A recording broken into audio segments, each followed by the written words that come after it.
Olá, amadinhos! Estamos de volta para o nosso momento de revisão. Aula 7.2, emprego da vírgula. Vamos lá, então? De olho na tela. Nós temos aqui como, usar esta pontuação. Então, aqui nós temos o seguinte, dois exemplos, vocês vão prestar atenção aqui, O presidente compareceu à reunião, acompanhado da secretária, do diretor e do coordenador. O presidente compareceu à reunião, acompanhado da secretária, do diretor e do coordenador. Então, o que você vai observar? Certo? Tanto que a gente teve aquela discussão no primeiro momento, Um diz que ele entrou acompanhado da secretária, outro diz que ele nessa reunião estava todos, com a secretária, o do diretor e do coordenador. Não é assim? Então, a pontuação é necessária para qualquer texto, escrito, se o autor quer se fazer entender e se deseja passar clareza naquilo que se apresenta ao leitor.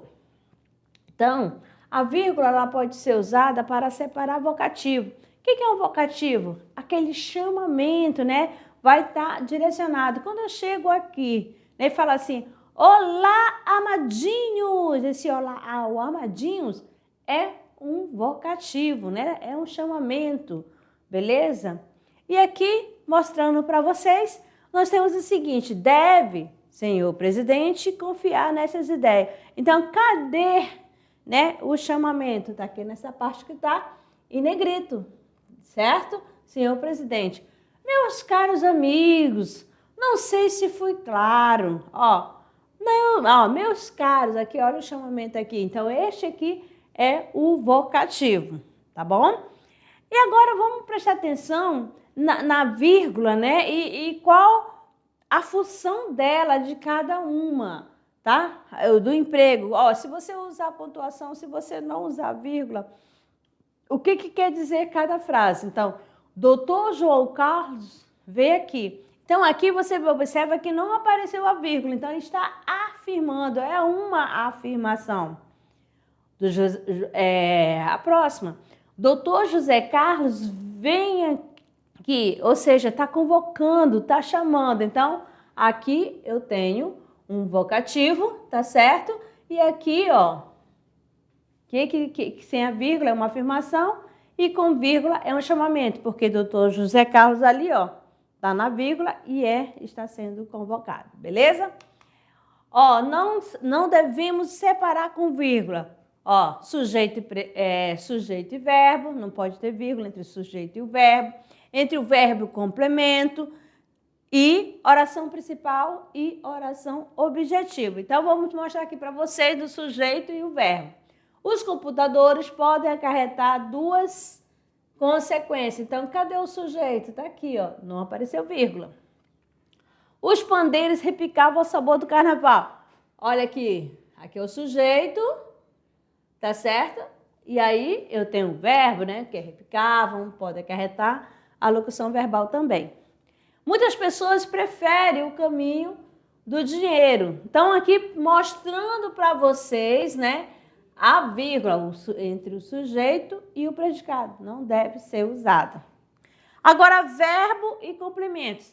Então, você já sabe, os computadores podem acarretar, olha aqui, amadinho, aqui está o verbo e aqui é o seu complemento.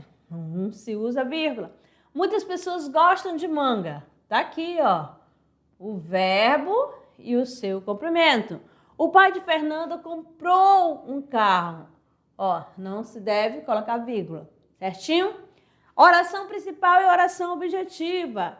Vamos lá. Ele disse, pronto, está aqui a oração principal, que não viria, Porque a oração principal ele disse que não viria a oração objetiva, certo? Que tem função de objeto. Solicitamos a vossa senhoria que permaneça na sala, viu só? Então, aqui não pode usar vírgula. Em outros casos, a vírgula deve ser usada para separar termos deslocados. Aí você vai lembrar. A sala, acredito que já tenha sido alugada, Aí, a sala, acredito que ela já tenha sido alugada. Então, essa questão aí, ó, a sala já tenha sido alugada, foi deslocada. Os inspetores parece que não chegaram. Parece que os inspetores não chegaram. Viu só? Trocou a posição. Dentro da oração, usa-se a vírgula. A vírgula também deve ser usada em caso de pleonasmo ou anacoluto. Tá certo? Aqui, ó. Aos empregados, aqui eu tenho o nosso sucesso lhes devemos. Então, aqui esse lhes está se relacionando a quem? Aos empregados. Então, não haveria uma necessidade. Está dando ênfase aí, né? É o pleonasmo, a repetição, a redundância. Dinheiro que não está precisando. Então, essa parte aqui é do anacoluto. Parece que vai falar algo e depois, ó, de repente toma outro direcionamento. Certinho? Então, amados, ficamos aqui com a nossa revisão. Lembrando, não deve usar vírgula entre o sujeito e o verbo e o seu complemento. Usa-se a vírgula quando você quer fazer um chamamento. Você vai lembrar lá do vocativo. Também vai usar vírgula com aposto, tá bom? Quando está explicando algo dentro da oração. Então, ficamos por aqui. Daqui a pouco as atividades.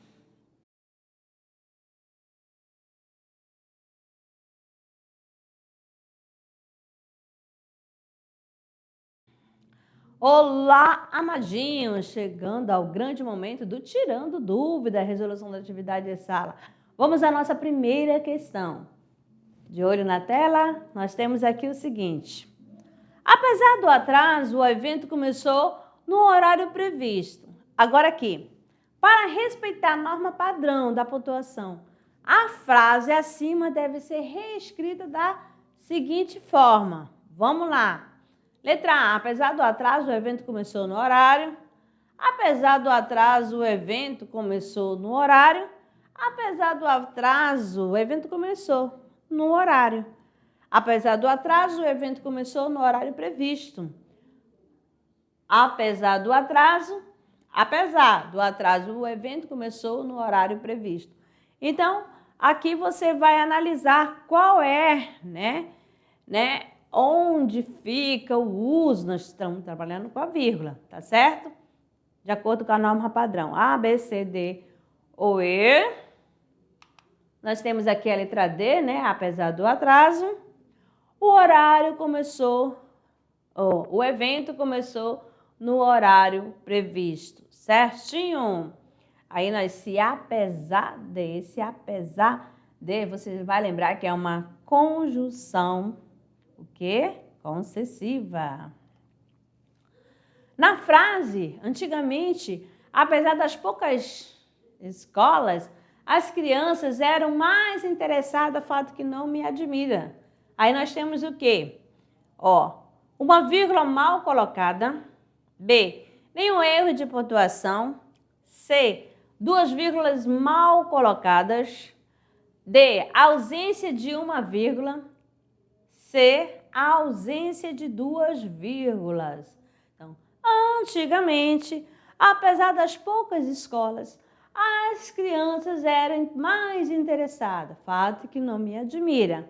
Você acha que houve, algum desvio? Sim ou não? Qual seria, a justificativa do uso? Então, A, B, C, D ou E, nós temos aqui a letra B. Não há, amadinho, nenhum desvio gramatical. Certinho? E vamos dando sequência. Em qual dessas frases a vírgula foi empregada para marcar a omissão do verbo? Então, aqui, nós temos na letra A. Ter um apartamento no térreo é ter as vantagens de uma casa, além de poder desfrutar de um jardim. B.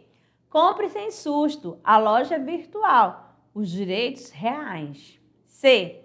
Para quem não conhece o mercado financeiro, procuramos usar uma linguagem livre do economês. D. A sensação é de estar perdido. Você não vai encontrar ninguém no Jalapão, mas vai ver a natureza intocada. E esta é a informação mais importante para reservação da água. Sabendo usar, não vai faltar. Então, nós temos aqui o quê? Né? Em qual desta frase a vírgula foi empregada para marcar a omissão do verbo? Ou seja, ele foi retirado. Aí você vai lembrar lá da elipse. Então, A, B, C, D ou E, nós temos aqui a letra B, né? Compre sem susto, a loja virtual. Os direitos, aqui, ó, reais. Não quer dizer que os direitos são reais. Então, foi utilizado aqui, ó, a vírgula. Então, aqui houve a omissão da vírgula. 4. Na expressão proibido entrar, apenas funcionários autorizados. Então, a colocação da vírgula nessa frase pode gerar ambiguidade, pois o uso da vírgula antes da palavra apenas altera o sujeito da oração. B. A vírgula está incorreta, pois separa o sujeito e o predicado. C. Dá a entender que entrar é proibido, apenas para os funcionários autorizados. D. A vírgula deveria vir após funcionários, para indicar a enumeração. E o sentido da frase se mantém com ou sem vírgula. Ó, proibido entrar, apenas os funcionários autorizados. Então, o que é, né? Qual é a questão, qual é o momento que gerou ambiguidade, né? A colocação da vírgula na frase. A, B, C, D ou E. Nós temos aqui, ó, dá a entender que entrar é proibido, né? Apenas para os funcionários ou autorizado, beleza? Quando ele diz assim, proibido entrar, apenas funcionários autorizados. Será que é aquela questão somente os funcionários autorizados que serão proibidos, ou proibido entrar, ou somente eles serão que a entrada de outros não serão permitidas. Certo? Vamos lá para a próxima, agora o Decolando para o Futuro, amadinho. Olha só o nosso foguetinho aí, em movimento. Nós temos aqui uma questão de 2023, Enem. A garganta é a gruta que guarda o som. A garganta está entre a mente e o coração vem coisa de cima, vem coisa de baixo e, de repente, um nó. O que eu quero dizer? Às vezes, acontece um negócio esquisito. Quando eu quero falar, eu grito. Quando eu quero gritar, eu falo. O resultado, calo. E olha só, a função emotiva, né, presente no poema cumpre o propósito do eu lírico de. Então, nós temos aqui, tá? Ó, vou colocar para marcar para vocês cada verso, né? Saiu um pouquinho tostinho, tá bom? Desse poema, beleza? Isso aqui é cada linha do poema. Aí, marcando aqui para vocês vão observando. Aí diz assim, a função emotiva do presente no poema cumpre o propósito do eu lírico de, letra A, revelar as desilusões amorosas. B, refletir sobre a censura à sua voz. C, expressar a dificuldade de comunicação. D, ressaltar a existência de pressões externas. E, manifestar as dores do processo de criação. Então, A, B, C, D ou E, qual é, né, o propósito do eu lírico? Hoje a minha língua está travando tudo, amadinhos. Vamos lá. Letra C, né? O poema explora a temática de um sujeito que passa pela dificuldade de traduzir em palavras aquilo que sente ou pensa. Certinho? Então, vamos lá falar para o nosso clube de leitura, né, da unidade 1. Nós temos aqui a obra pré-modernista, que é só uma, estou falando aqui de Os Sertões de Euclides da Cunha, certinho? Aqui, Euclides da Cunha, você já sabe que ele foi um jornalista e ele foi cobrir, né, a questão da guerra lá em Canudos. Estava presente e a partir daí escreveu, né, essa obra maravilhosa, essa obra regionalista, certinho? Narra os acontecimentos da sangrenta Guerra de Canudos, liderada por Antônio Conselheiro, certo? Que ocorreu no interior da Bahia durante 1896 1897. Certinho, ó, Antônio Conselheiro. Aí, o que você vai observar? Nesse período aqui, estava acontecendo várias coisas, né?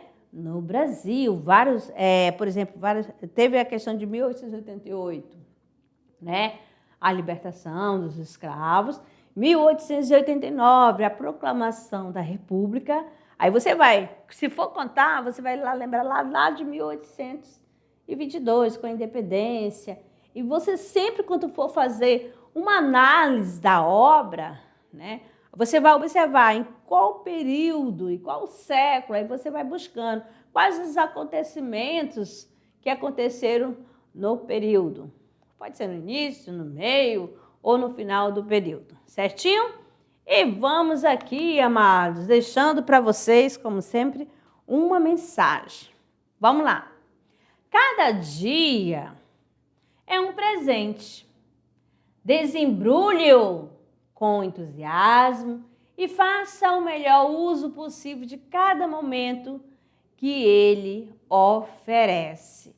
Tá certo? Então aí, ó, imagine aí, coloca a mensagem, né, a essência dessa frase, você tem todo dia, né? Cada dia é um presente. Quando você, na sua realidade, ganha um presente, o que você faz? Você vai o quê? Vai lá, quer saber o que ganhou, o que está dentro da embalagem, né? Então, vamos, né, aproveitar este momento, né, essa sensação maravilhosa. Ou será que o presente é de grego? Você sabe quando é o presente de grego, amadinho? Essa expressão? Pois é. Então, mas aqui nós não estamos falando de presente de grego, não. É para você aproveitar o seu dia, vivenciar, curtir, ter gratidão. E, vamos lá, vamos viver o momento, né? A cada dia.